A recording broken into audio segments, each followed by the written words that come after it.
All right, guys, and welcome back to the NBA community. Salute to you guys. This is the best of seven sports talk. Seven Mitchell in the building, man. We got a special guest joining us, a very familiar face of the network. We back at it with episode 162. I got the homie JJ Peters from the SportsTowns network joining us this afternoon. JJ, what's happening, brother? Not much. Thanks again for having me on. It's been an exciting NBA season, especially yesterday's dunk contest and 3-point contest. That was pretty good. I haven't seen a good dunk contest in a while, so that was great to watch. We really gonna tap in. Did McClung actually save the slam dunk contest in your opinion? I think he did for a bit because we haven't seen something like that really. I mean, 2020's dunk contest was pretty good, but the last 2 years, I could forget about. I think he saved it in a way because we haven't seen anything that way in quite some time. So, You know, mind you, this guy's coming from the G League. He haven't even yeah. played a actual game yet. And, you know, I actually picked him to win this because I've watched some of his social media clips. I knew he could jump through the roof. And then looking at his opposition, I knew he definitely had a shot as long as he executed. So we're definitely going to talk about that. But again, I do appreciate you coming on to the network. I think this might be the first time this year that we've kind of joined together. So happy late new year to you as well. Thank you. You too. For sure, man. All right, man, let's get things started, man. Let's talk about, well, I guess we can go ahead and get started with the first quarter and give our reactions about last night's festivities. I'm going to be honest, JJ, I was kind of impressed. I was satisfied with the events last night, from the skills challenge to the 3-point contest and the slam dunk contest. Were you overall disappointed or satisfied with the performances that we got last night? I was satisfied. Again, I was glad to see Damian Lillard win the 3-point contest. He's kind of forgotten about, and I'm just glad he was able to win it. That first round, though, Tyrese Halliburton, man, he was going off. I think they said he broke the record. Tied Steph Curry's record, round. I think. Yeah. Yep. He was incredible. Buddy Hield was good. Jason Tatum was solid. Kevin Huerter, he was a bit rough, but I was impressed with the 3-point contest. I didn't really get to watch much of the skills challenge, but the dunk contest was definitely. I was not expecting that performance from McClung, because especially with basically being a G League player. I think he's got a 2-way contract right now, but I was definitely impressed with him because, I mean, outside of him, no one really else was great. I know there was a few good dunks from Jericho Sims. I'm trying to remember the guy from the Pelicans now. He was all right, but I think it was Kenyon Martin's son was all right. But he was disappointing. Kenyon Martin's son really was disappointing because he was favored to go in, and he just one of the things about McClung yesterday was just he was able to execute on the first attempt just about all his dunks. I think that separated him because everybody needed to go more than once for the most part. Yeah, man. So I was pretty impressed for the most part, and I was glad to see that, the 3-point contest, the dunk contest, everything was great. So yeah, this was the first time that I actually took time out to actually watch the skills challenge, and from start to finish, I was definitely engaged, and I was impressed with the competition for what it was worth. The 3-point contest, like you said, that was good as well. I'm glad to see Damian Lillard brung the Weber jersey out, the Weber, whatever the name of that school is, and he got the W. I thought that was important. He said he's going to retire now that he's won it. He's going to retire from the 3-point contest. I did see our social media was killing Julius Randle for his 3-point performance last night. He had 13 points, I believe, in the 3-point contest. Social media went crazy on him. But for those that forgot, y'all GOAT Michael Jeffrey Jordan, he had only made 5 points in the 3-point contest. I know a lot of people don't even realize that Michael was actually in an NBA 3-point contest, but he was, and he only scored 5 points. Nobody brings that up. So it was interesting to see the type of criticism that they gave Julius Randle last night. But like you said, man, overall, last night's festivities was impressive. I can't wait for today's game. It's kind of hard to kind of project because there hasn't been the draft yet, but who do you think, or who would you give the win to if you just had to pick on a limb, Team LeBron or Team Giannis? I'm probably going to go LeBron just because did he win last year? Because I know Curry was the MVP. I think he won. I think he's undefeated now that I remember it. Yeah. And he seems to draft a little bit better than Giannis. So I'm just going to go out and say LeBron.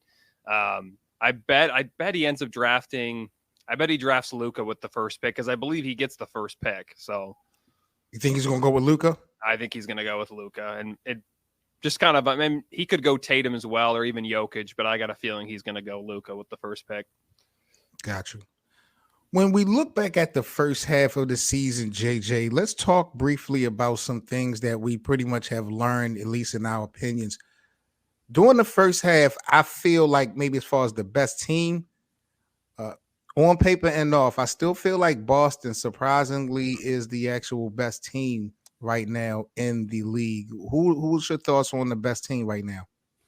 I'm going to agree with you there. I think Boston is. Milwaukee's coming on strong right now. They kind of had a rough start, but I think it was because of the Middleton injury.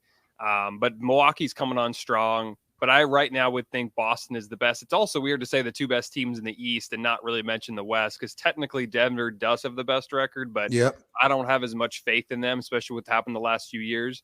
I would probably go Boston or Milwaukee. Cleveland's coming on strong too, though, especially with how good Donovan Mitchell's been.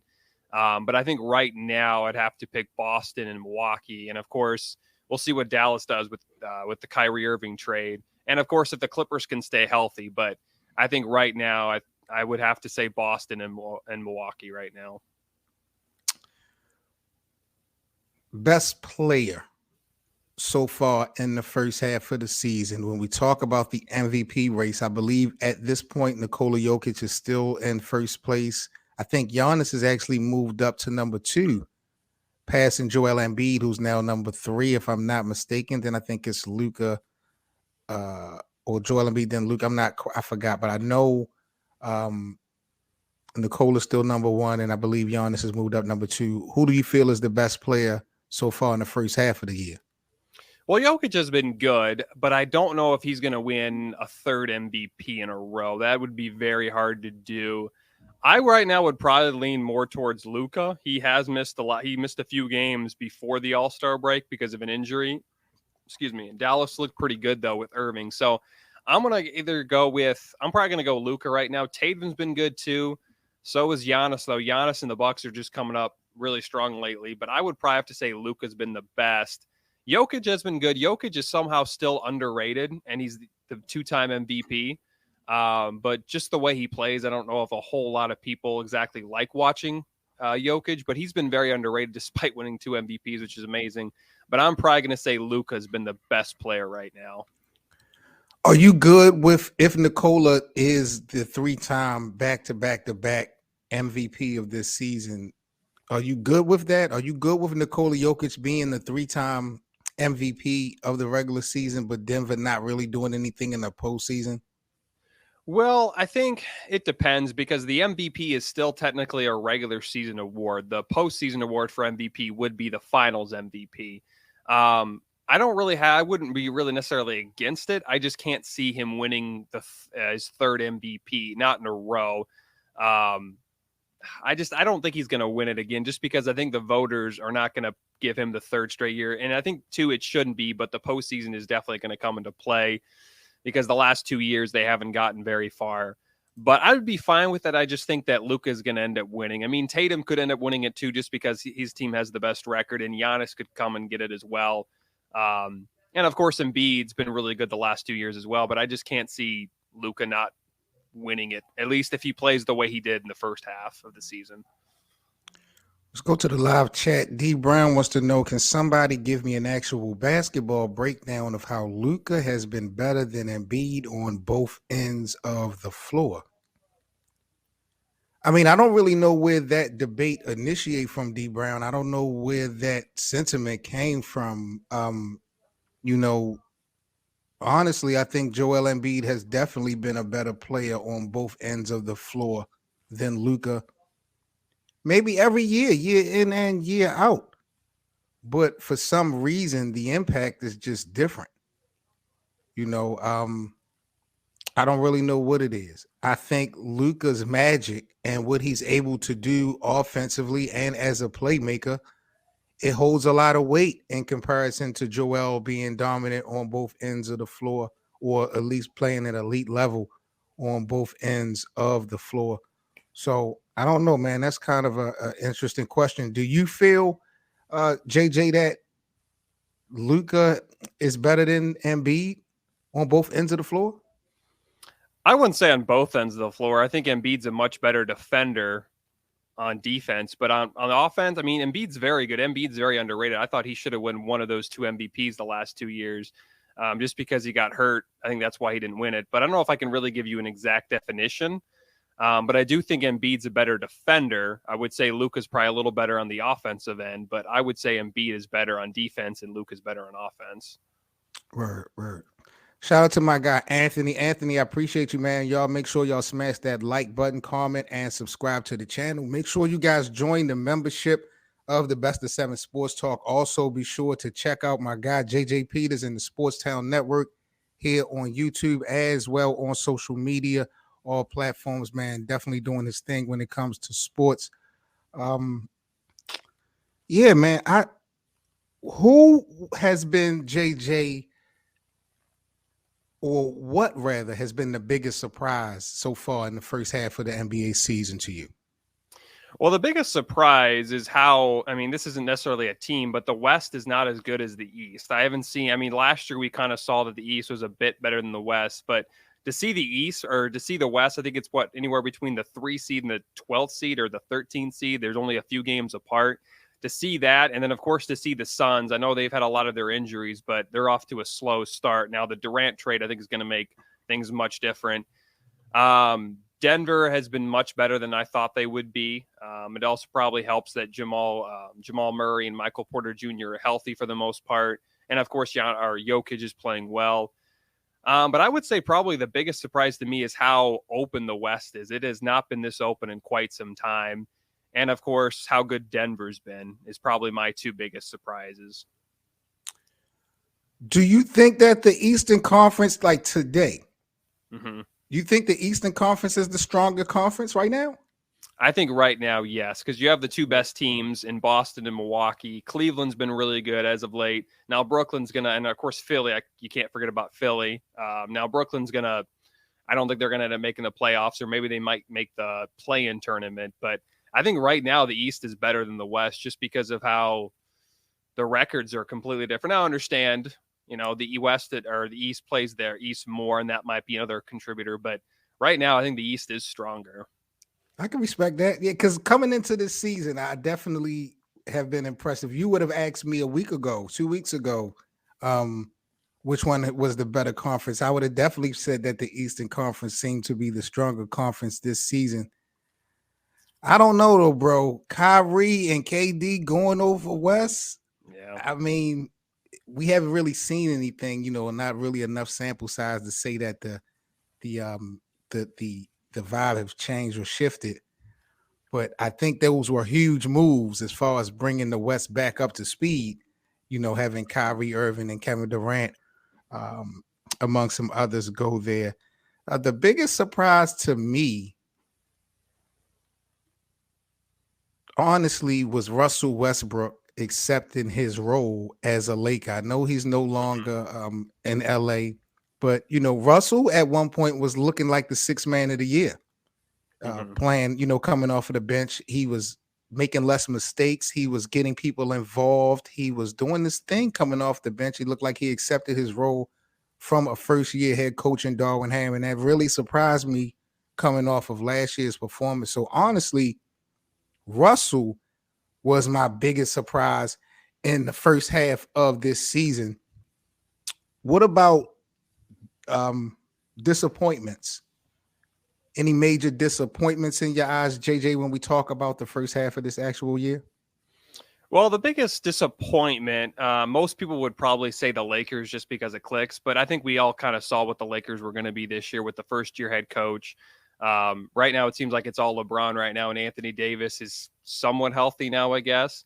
The biggest disappointment, I mean, Brooklyn was kind of a disappointment this year just because they were going to be really good. And then, of course, the whole Kyrie situation, then he ends up getting traded, and then Durant gets traded.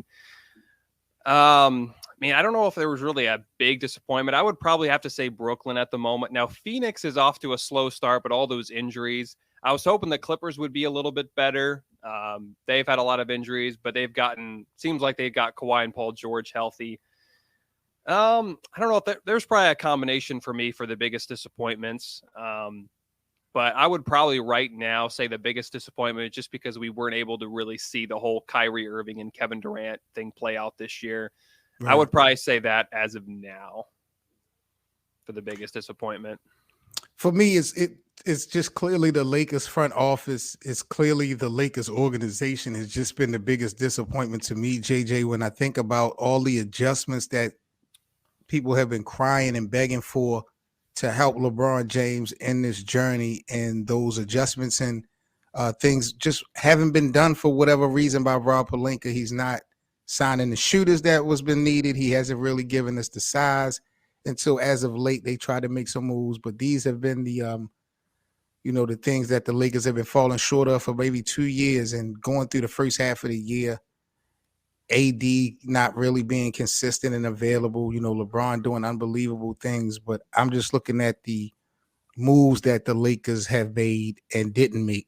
That really has been the biggest disappointment to me, because you're looking at LeBron James passing Kareem Abdul-Jabbar in all time scoring, passing Magic Johnson in assists all times, but then turn around and miss the playoffs again. It's not going to be a good look. So, yeah, I'm not really impressed with the way the Lakers have set up LeBron for failure.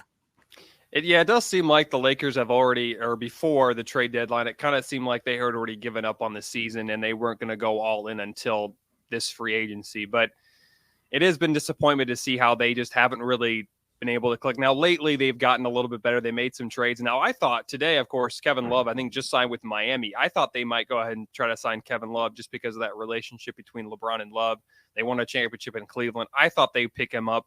They didn't, obviously, but it just seems like, the Lakers have kind of already given up on the season and are just going to go for next season.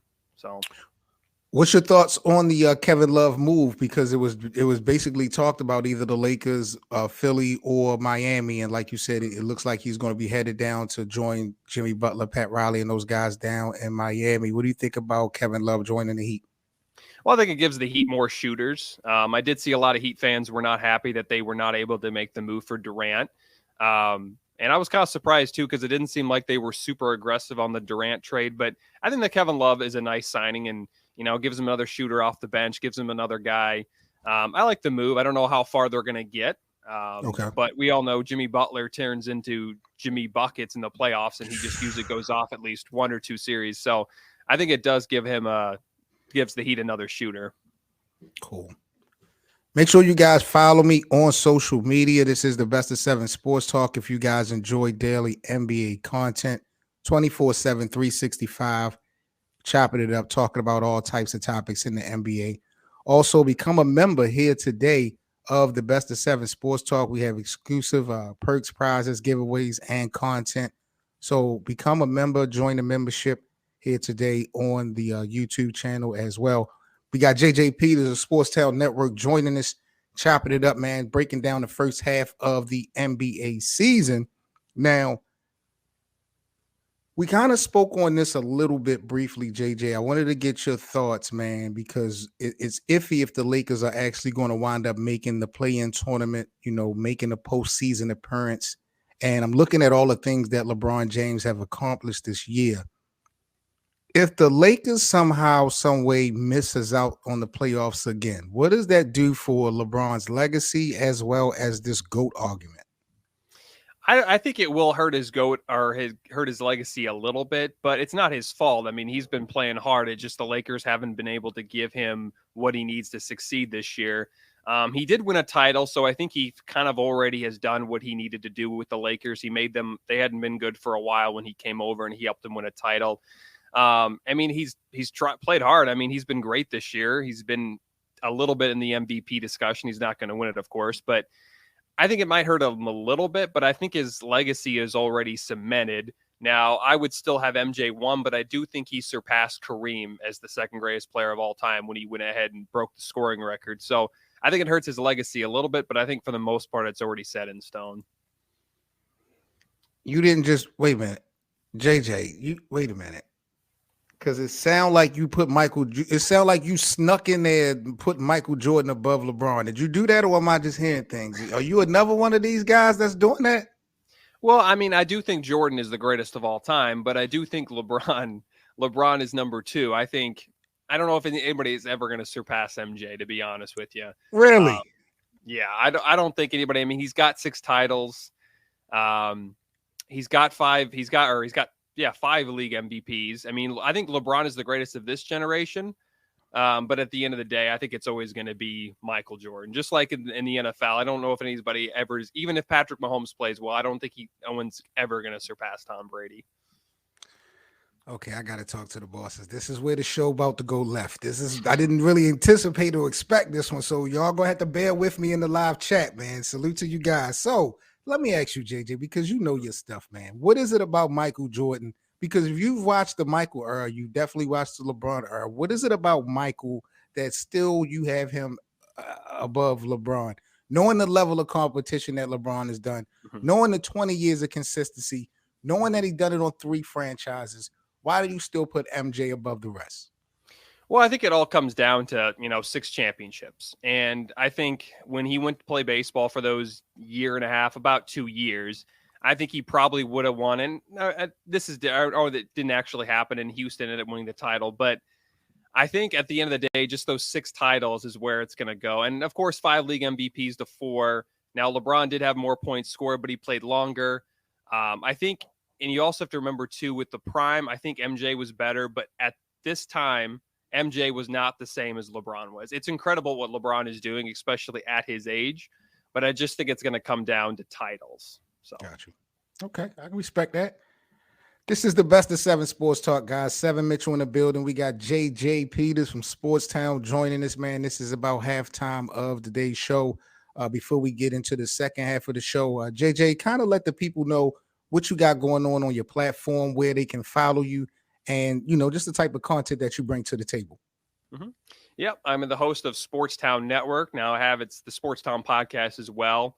I used to do a podcast every week. Now it's kind of whenever I get the time. I'm usually uploading pretty much videos every day, football, baseball, basketball, mostly just football and basketball, but I do baseball. I do some hockey. I do some racing a little bit. Again, it's Sportstown Podcast or Sportstown Network. You can get me on TikTok, Instagram. You can technically find me on Facebook, and I'm not as active on there. I'm a lot more active on, Instagram and TikTok and YouTube as well. Like I said, I release videos every day. They're usually just a minute or two just because I don't have a whole lot of time as much as I used to, but you can pretty much get me anywhere now. You can listen to me on podcast, Apple Podcast, Spotify, Google Podcast, all that. And again, just the Sportstown Podcast or Sportstown Network.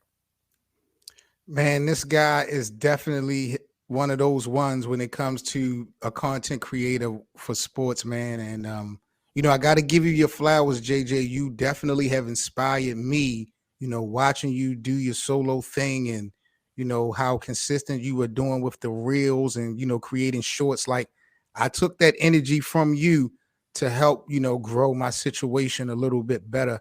And over the last couple months, it is definitely, worked out in my favor. So I do want to thank you for, just your drive and, your consistency and you building your platform. Other people are definitely watching and it gives off definitely motivation. And, I appreciate you just going so hard for yourself because it allows other people who really loves this to go hard as well. So keep doing your thing for sure. Thank you. Thank you very much. Yep. Like I said, I try to be active every day. There are some days where I won't release any videos, but most of the time I'm working on another video. It's been really busy lately, but thanks again. And pretty much just every day you can find one of my videos coming out. No doubt. No doubt. Let me give a quick shout out before we get back into the show. Shout out to my brother. He is in the building. K Doze. I see you in the building. My other brother, BA, get your bars up, is definitely in the building, man. Make sure y'all go check out those guys on social media. Also, make sure y'all check out my brothers at the In the Basement Sports Podcast. My brother Larry, my brother K. They are another dynamic duo that do their thing with sports. And of course, one of my biggest supporters here on the platform, my guy Anthony, all day, every day, man. Appreciate you guys joining us this afternoon. Make sure y'all smash that like button. If you guys are not members yet of the Best of 7 Sports Talk here on YouTube, join the membership today. Be a part of a lot of history that we're going to be making in the near future. I definitely thank you guys once again for your support. And just another quick reminder, make sure that you follow me everywhere on social media if you guys enjoy daily NBA content. If you guys would like to contribute or donate to the network or to the live stream, you guys know how to do so. Let's get back into the show. Second half work, third quarter, man. Let's talk about the Brooklyn Nets a little bit, JJ. I know you kind of brought them up. You know, it's not really a lot to talk about unless we want to speak on disappointment. But I really wanted to target the two moves that were made. Brooklyn moving Kyrie out to Dallas and, KD to Phoenix. First of all, is this whole Brooklyn experience the biggest disappointment in NBA history to you? It's one of the bigger disappointments. They weren't able to win a title, and they had the talent to do so. I don't think they even reached the conference finals. I think they got the closest they got to was the conference semis when they ended up losing to Milwaukee. But only playing, 60 or 70 games together was a disappointment. They also had a James Harden in the mix and still really couldn't do anything. It might actually be the biggest disappointments because for a long time I thought that 2012, 2013 Lakers team was a disappointment. But they actually made the playoffs. This 2012, this Nets 3 or 4 years didn't even get to the conference finals. So I think they are one of the bigger disappointments of all time. And it was just sad to see because you had Kyrie Irving and Kevin Durant, then they added James Harden thinking they were going to do so much. And a lot of times they didn't even get on the floor together. So it might actually be the biggest disappointment of all time. Yeah, when you think about it for what it was worth and the potential and the expectation, like, I can't really measure anything else up. I would put up there the Lakers when they had, Karl Malone and Gary Payton when they were really stacked and they lost to Detroit. I felt like that was probably one of the biggest disappointment all-time history in the NBA. But this right here, because again, you guys are projected to maybe repeat, like a dynasty could be formatted with KD, Kyrie, and James Harden. And the way that thing went down, like they just never even gave themselves a real chance to make anything happen. What do you think about Kyrie Irving joining Luka in Dallas? Do you think that's just a rental, or do you think Kyrie could possibly be there to stay in Dallas for a while? I love this trade because it finally gives Luka a running mate. And I think if they do well enough, if they win one playoff round, I think Kyrie Irving would be convinced. Now, they have to pay him, of course, and I think Dallas has the money. I don't know. I don't think they've paid Luka the money that he deserves yet. I don't think they have. But Not yet.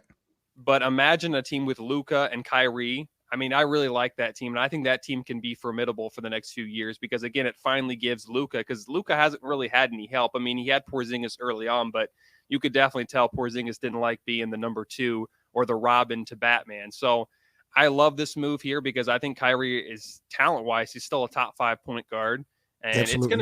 it's going to be interesting to see how they do the point guard situation because I think they're going to have Luka at the 1 or Kyrie at the 2. They could do both, but they could do both. I mean, and then if Kyrie's not playing or Luka's not playing, the one guy or the one person can lead this team. I love this move, and I think Dallas can get pretty far with Kyrie Irving and Luka, at least after this year. And I think if as long as Kyrie stays happy and he gets his paid, I think he's going to be there for a bit. What about defense? Because even with Kyrie and Luka playing at the elite levels, they are both suspect defensively, and especially as a unit, as a backcourt. Do you have any concern, even though you like the trade, do you have any concern defensively that could cause a problem once we get into April and May? I think it will be a bit of a concern, but I just think the way this could end up going, this could go very well. Now it could all explode. I mean, something might happen and he might not like it and leave, and it'd be technically a waste. And Brooklyn would have won that trade. And yes, the defense is a problem, but I feel like the upside could be bigger than the downside is what I'm trying to mention here. So I got you. Now, we talked about help and support systems for Luka. Last year he had a little bit of help from Jalen Brunson. That was pretty much his breakout season. And I think they went to the Western Conference Finals last year, right? Mm-hmm. And on paper, you would say that Kyrie is better than Jalen Brunson. So that's definitely a good help on paper. Do you think that the baggage that Kyrie Irving brings is going to be a problem for the culture of Dallas? Because mind you, JJ, the owner Mark Cuban, who is Jewish, had a issue with Kyrie and the whole documentary thing back then. I mean, I saw Mark Cuban go on interviews and kind of talk about Kyrie Irving. Do you think that that could actually wind up being a problem long term before the season ends, as far as the baggage that Kyrie, quote unquote, brings to a team locker room? Yeah, it could be. I didn't know that whole Mark Cuban thing, but it could be a problem for the Mavs. And it is nice though that Kyrie Irving has a relationship with Jason Kidd, and yes, it could go all poorly. And if Luka or if, Kyrie Irving doesn't get his way, things could get very ugly. But I don't know if Kyrie has learned his lesson, but if he learned or if he really learned his lesson from earlier on back in it was October and November, I think this could go very well. Now, again, it could all go bad. Problems could happen. He could end up leaving and it would be a loss. But you saw, like I said, I forgot about Jalen Brunson. When Jalen Brunson and Luka were together and they made the conference finals. And I just think this could, the upside, there's so much good that can happen from this. So it could be a problem, but I just think, if they play well together and as long as Kyrie and Luka are good friends, I think this could go very well for the Mavs. Now, you brought up a name that I think is very important that a lot of people have not really spoke on, and that's Jason Kidd. Do you think this is an opportunity of a lifetime for Coach Kidd to really break out as being the next big thing, after Steve Kerr? Is this Jason Kidd's opportunity to really show what he has if he's able to pull this off with Luka and Kyrie? I think it could be. Like you said, he coached, I think it was in Milwaukee and Brooklyn, and that didn't last very long. And if he can do well here in Dallas and he can get a relationship between Kyrie and he can I think he already has a pretty good relationship with Luka, it seems like this could go well for Kidd. I don't know if he could be as successful as Steve Kerr, because Steve Kerr has been very good, 4 championships in a span of 8-9 years. So Yep. I think this could go well. And I don't know if he could get to the Kerr status, but if he can at least get to a title or win a title, that would put him in the elite status for coaches. Definitely. Yeah. U754 said Luka is deferring to Kyrie isn't a good sign. And that was one of the big things that's key that you brought that up, 754. That was one of the things that I saw when they first got the opportunity to play with each other. You see, when they wasn't able to even get a shot off because Kyrie was trying to defer to Luka and vice versa. How soon do you think they'll be able to get that part of the game together in your eyes, JJ? Do you think they'll be able to get that part squared away sooner than later? It might take a bit, but I feel like they have to get this together very quickly because, again, they have basically half the season before the postseason begins. And this Mavs team needs to win a playoff round, I think, to really build on the next year. Because I don't think they're going to the title this year. I just don't think they have enough firepower. And plus, they don't have the chemistry yet. Okay. But I feel like it might take a bit, but they have to do something because in order to win that playoff round, they got to get some chemistry. And it seems like there's a bit of a chemistry already, but I feel like they need to get this pretty quickly. I think it might take a bit, though. Okay. Anthony said he feels like they should be able to get it done before the playoffs. Okay, we'll see how that plays out. Mm-hmm. Let's shift gears to the Kevin Durant side of things. Kevin Durant was traded. He's moved over to Phoenix to play along with Chris Paul and Devin Booker. What was your reaction when you found out that Kevin Durant was actually moved, and how much of an impact does that have with Phoenix now in the Western Conference in your eyes? Well, I was shocked because they didn't have to trade any of their alt. They didn't have to trade Chris Paul. They didn't have to trade DeAndre Ayton, which DeAndre Ayton I think is still underrated in this part. But I was a bit shocked, and they did have to give up a lot of picks. But as long as they're still going to be this good, those picks will be later, so they won't really have as an impact unless it was a lottery pick. So I like this trade a lot. I don't know if they can make the finals this year because I think they still have about 3 more years, because I think Durant after this year, what's a 3-year contract I think he'll have left. Yeah, he still has a few years left on his contract. So I think it'll be this year that we're playing it now, and I want to say 2 more after that. Yeah, okay. Yeah, I was a bit surprised, but I was kind of, how aggressive Matt Ishbia was, and he hadn't even been the owner that long, to make that type of trade. And to give up they gave up Mikal Bridges, Jay Crowder. They gave up, else gave up, but they gave up multiple draft picks for him. And again, they didn't have to give up an all-star, which was kudos on the Suns' part. But I think I really like this trade a lot. And if the Suns don't make it this year, there won't be as much pressure, but they're going to have to get at least win one title out of this. Are so Phoenix to you is not the favorite to represent the Western Conference this season? I think right now, no, just because Kevin Durant is still hurt.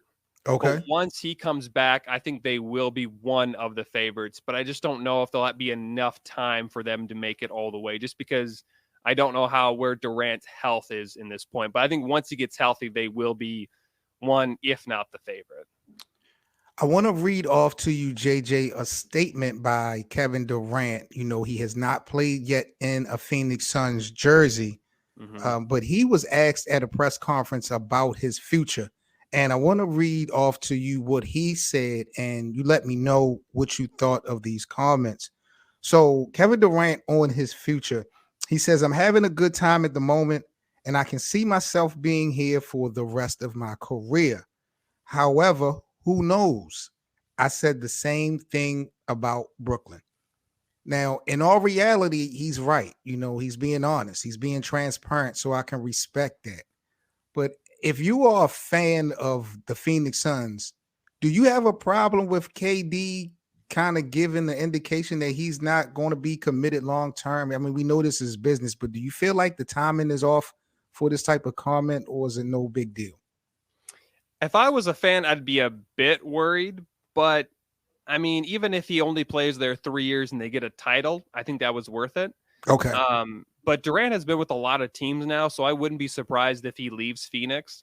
But I feel like if you get one of those titles, it's worth it. And I feel like they need to at least win a title for this to be a success, I feel like. But I think if I was a fan, I'd be a little nervous or be a little worried. But if you win a championship, it's all worth it, right? So I would be a little Absolutely. worried. But I mean, if you win a title, you win a title. So Because I don't know when the last time that organization won a championship. If ever, have Phoenix no, ever won an NBA title? they've been, I think, the two in '93 with Barkley, and then they went 2 years ago and lost to Milwaukee. So no, they haven't won a championship ever. So he's trying to get that ring for Chris Paul. That'll be instrumental, definitely. Wow. Yeah, man. I just don't like it. That's Kevin Durant. He's going to be transparent. He's going to speak his mind. So I can respect that. And, I don't feel like he said something wrong. But if I just got Kevin Durant on my team, I really don't want to hear you talking much about Brooklyn. And I damn sure don't want to hear you giving any type of light about you not being in my locker room for as long as possible. So, maybe not a big deal, but that was something that I saw. I'm just like, damn, man, I wonder what the Phoenix fans may feel about Kevin Durant saying that, because it kind of shows to me that he could be willing to, get up and leave a little bit early. How many times have KD actually demanded a trade? I think he played out his contract in OKC and in Golden State, right? Mm-hmm. I think it was just in Brooklyn. Okay. Because Okay. he demanded a trade in the off season. I think it was in the summer, and then they ended up working something out, and then he stayed, and then of course eventually he got traded. But as of now, I think he's only demanded a trade once, and that was in Brooklyn.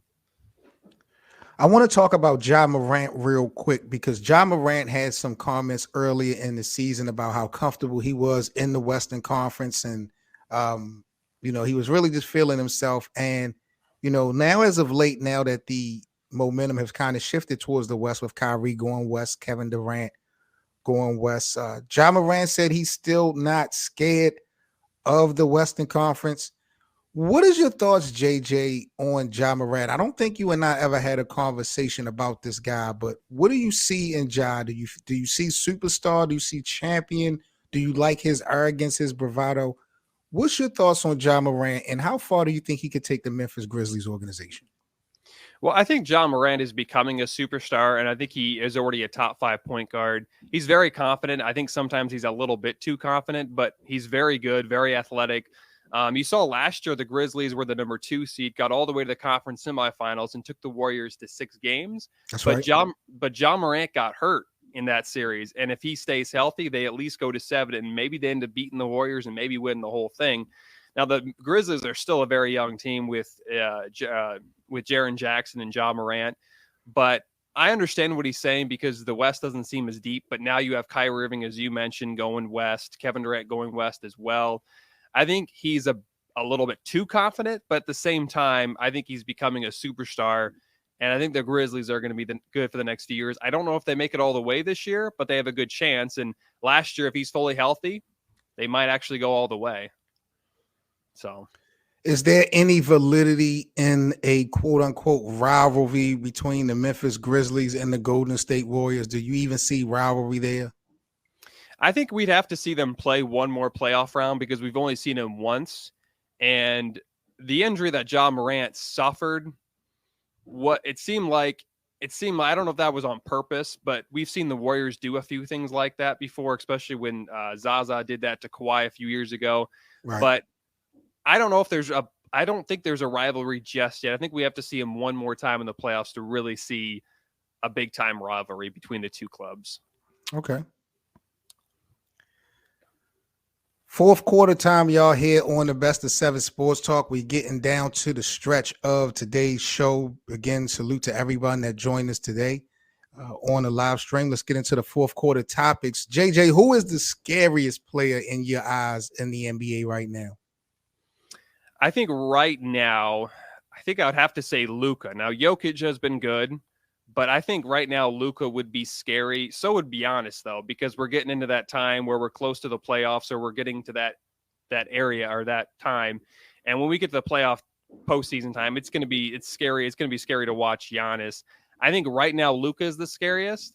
But I mean, I keep on mentioning this as well. But imagine the Clippers, Kawhi Leonard and Paul George can stay healthy. They have the experience. They could be scary as well. And we all know Kawhi, when he gets into the playoffs and when he's fully healthy, he's very good. But I think right now it's either Luka or Giannis. I was going to say Giannis is the scariest person in the NBA, but U754 gave me another name who was definitely, when I think about it, the most scariest person in the NBA, maybe in history. And that is this guy, Mr. Ben Simmons. Now that I think about it, Ben Simmons is terrifying. He is horrific. He is definitely the scariest player in the NBA for all the wrong reasons. But when we talk about production, I'm going to go with Giannis, JJ. I think just that domination on both ends of the court, and he's so young, and he's a champion, and he's an MVP multi-times. Giannis to me is not the best player in the world like some are projecting, but I do feel like he's the most dominant. So I'm saying Giannis for the most scary. Yeah, I would, yeah, because we all know Giannis is very good when it comes to the playoffs. A few years ago, he had that moment, and yeah, I mean, Giannis, very good. I would say he's very scary as well. And yeah, Ben Simmons, what a disappointment. I mean, that's one of the guys that at one time was a top player, and all of a sudden things just came crashing down, and it just completely went out of control. And I never understood I know we're not necessarily talking about Ben Simmons, but I don't understand why they always put him at point guard. I always thought he would have been a better 3 or 4, even 5, to be honest with you. But what a disappointment for Ben Simmons. Where do you go from now when it comes to Ben? Like, do you feel like he wants to play basketball still? Not necessarily, to be honest with you. He pretty much does everything except he doesn't shoot. And every time he gets the ball, you can tell he does not want to shoot, doesn't want anything a part of it. And it doesn't seem like he's too motivated at the moment. I mean, maybe something will happen where he'll get motivated, but the Nets are kind of stuck with Ben Simmons right now. And yeah, I mean, it's crazy. Just like 2 years ago, he was considered a top player, and everything went crashing down for Ben Simmons. And it just doesn't seem like he wants to play at the moment. U754 said Ben Simmons is playing like the Monstars took all his powers. Yep, that's a good one. Shout out to Space Jams. No doubt, no doubt.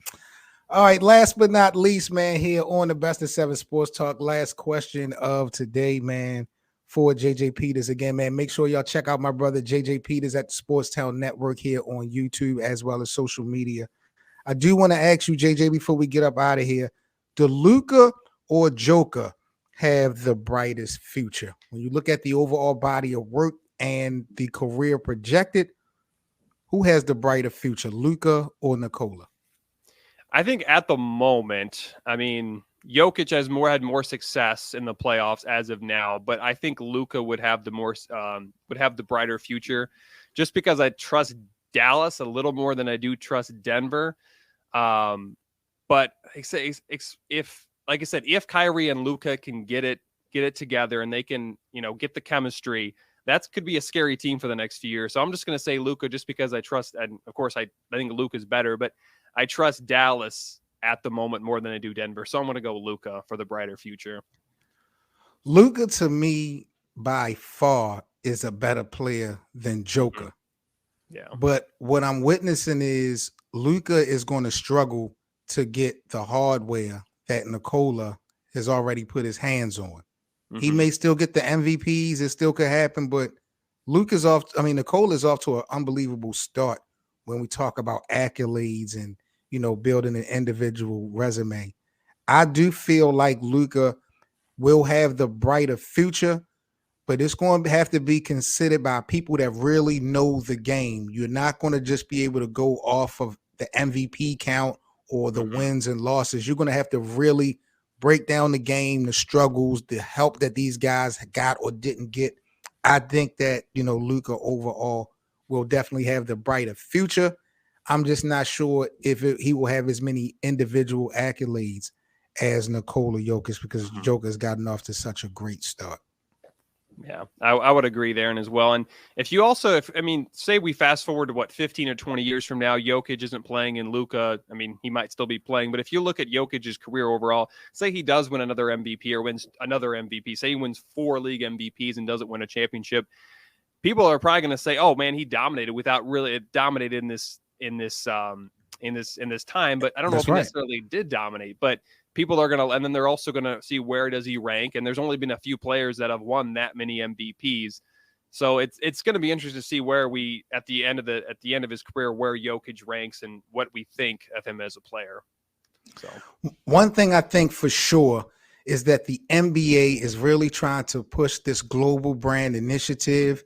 And I'm not saying that Nikola Jokic or Giannis didn't deserve their MVP awards, but it's just ironic that you got those guys basically winning the last 4 or 5 awards. You have Joel Embiid in the mix as well. It seems like the NBA is putting these international players at the front of the line for them to lose these MVP races and stuff like that, to help globally and, enhance the brand. I think it's a system and some method behind the madness of why some of these international players are always ranked at the top. I feel like, the NBA is kind of placing them, not to say that they're not deserving, but it just seems like in order to help the brand grow globally, we're seeing these guys be put at the front of the line only to, to either keep it, stay there or lose. So it's going to be interesting, but, I agree with you 100%, man. I feel like Luka probably will have the brighter future at the end of the day. Yeah, I think so too. And you also have to remember too, with Denver and Dallas, they're both not big markets, and that might hurt both of them at the end of the day. But I think at the end of the day, I think Luka is going to end up being better. I do think Luka wins at least 1 or 2 MVPs, but we'll see what happens. And, Luka's only 23. I don't think he's even 24 yet. Yeah. And he's still got a lot of time left. So it'd be also interesting to see if he stays in Dallas, which I think he will, but that's down the road, of course, but we'll see. All right, guys, you are now rocking with the best. This is the Best of 7 Sports Talk. I am 7 Mitchell. That is JJ Peters with the SportsTown Network. Again, make sure y'all check him out all on social media platforms. I appreciate everyone stopping by this afternoon to check out the show. Once again, smash that like button, subscribe to the channel if you guys are new here to this platform. If you guys are new as well, make sure you become a member and follow me everywhere on social media. I definitely appreciate all the support from everyone in the live chat.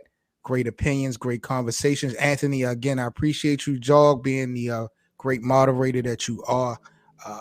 JJ, once again, brother, just thank you so much for coming by. I cannot wait to have you back on around playoff time, bro. I'm gonna definitely need to have you back in the mix.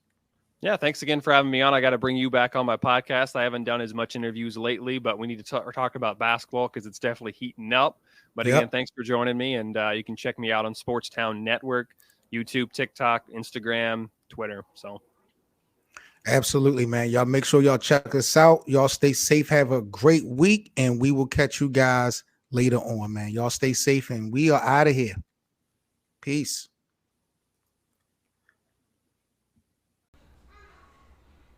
All right, man. I want to thank you guys for listening into another episode of the Best of Seven Sports Talk. I'm Seven Mitchell, man. Make sure you follow the show to be sure to be notified about the next episode. Also, I'll put the Linktree link in the description so you can follow us on social media as well as donate and contribute to our platform. See you guys again on the next episode. Peace.